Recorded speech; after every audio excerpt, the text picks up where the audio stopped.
सीख के करते हो और अल्लाह की इबादत बगैर सीखे।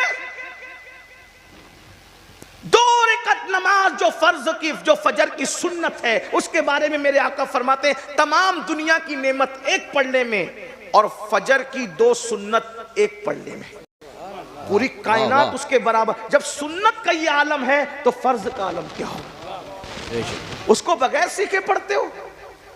अब न सीखने की जो नौसत है वो बताने लगा हूं, इसके लिए इतनी लंबी तमीद बांधी। हमने तहरीमा शुरू की, ऐसे शुरू करते हैं, इसको तहरीमा कहते हैं। तहरीमा इसलिए कहते हैं कि जब हम तहरीमा की तकबीर कहते हैं तो जो हलाल चीजें होती है वो हम पे हराम हो जाती है। बात करना हलाल था, हराम हो गया। खाना खाना हलाल था, हराम हो गया, है ना। ये सब वो बहुत सी चीजें हराम। नमाज ही तो है जिसमें रोजा भी सिमट आता है। जितनी देर तक नमाज में है उतनी देर तक ना खा सकते ना पी सकते हैं, ना वजीफा ज़ौजियत अदा कर सकते हैं। बोलो ये रोजा नहीं है तो और क्या है।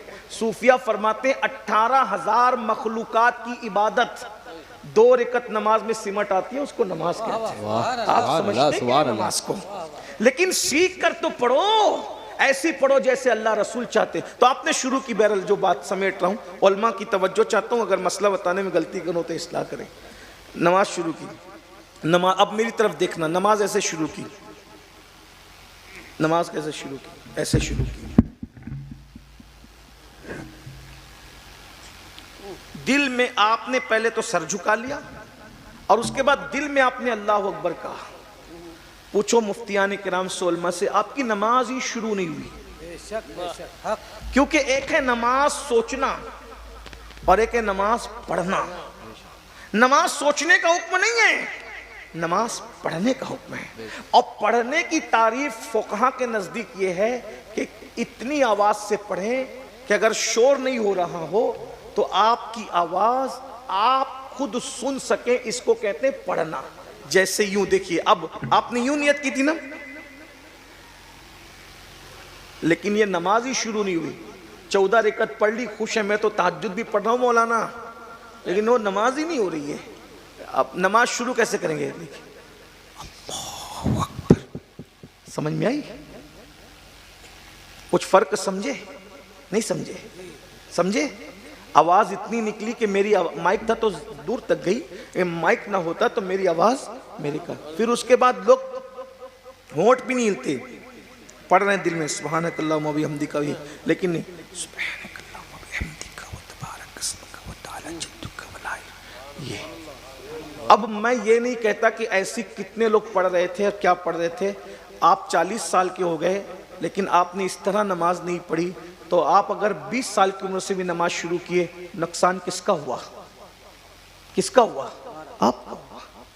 आप तलाक के, निकाह के मसाइल नहीं जानते, फर्ज उलूम है ना ये। हंसी मजाक में कुछ कह दिया, बीवी निकाह से निकल गई। आप तो बीवी समझ के रख रहे हो, लेकिन क्या हो रहा है? ज़िना हो रहा है। अल्लाह के रसूल अलैहि सलाम ने फरमाया क़यामत की निशानियों में से एक निशानी ये भी है कि तलाक के बाद भी लोग बीवी समझकर अपने पास रखेंगे और उससे जो है वो बदनस्ल पैदा होगा। आप कहेंगे मुझे पता नहीं है मौलाना, और पता नहीं है तुमको, किसने का पता नहीं है?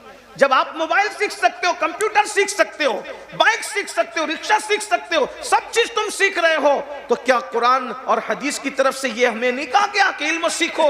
बल्कि नमाज से पहले, हर हुक्म से पहले कहा इक़रा बिस्मि रब्बिकल्लज़ी खलक, पढ़ो अपने रब के नाम से। और अल्लाह के रसूल फरमाते हैं तलबुल इल्म फरीदतुन अला कुल्लि मुस्लिम, हर मुसलमान मर्द औरत पर इल्म का हासिल करना फर्ज है। यहां तक फरमाया अगर तुम्हें गली मोहल्ले में इल्म नहीं मिलता, उतलुबुल इल्मा वलौ कानू बिस्सीन, अगर तुम्हें चीन तक जाना पड़े तो चीन भी जाओ और वहां जाकर के तुम इल्म हासिल, यानी इतनी दूर जाना पड़े तो भी जाओ और इल्म हासिल कर। यहाँ तो गली गली मदरसे हैं, ऑनलाइन क्लासेस है। भाइयों फर्ज उलूम सीख लो।